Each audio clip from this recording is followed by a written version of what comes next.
Guys இன்னைக்கு பசங்களுக்கு பிடிச்ச மாதிரி பொம்மை தோசை செய்ய போறேன். அதுக்கு மாவு, கேரட், ஆனியன் எல்லாம் ரெடியா இருக்கு.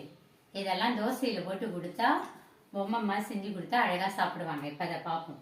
இப்போ ஃபர்ஸ்ட் இந்த மாதிரி ஒரு குட்டி கரண்டியா பார்ப்போம். சின்ன கரண்டியால மாவு ஊற்றினா பஸ் ரெடி.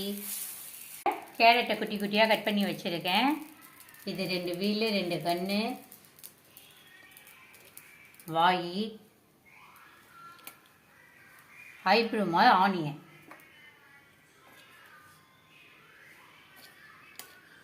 ஆயில் ஊற்றிட்டா தோசை ரெடி. தோசையை எடுத்து தட்டில் வச்சுட்டு பசங்களுக்கு சாப்பிட கொடுக்கலாம். வெற்றி இந்தாங்க, சாப்பிட்டு பாருங்க. சூப்பரா இருக்குமா? டேஸ்ட் பண்ணி பார்க்கறேன்.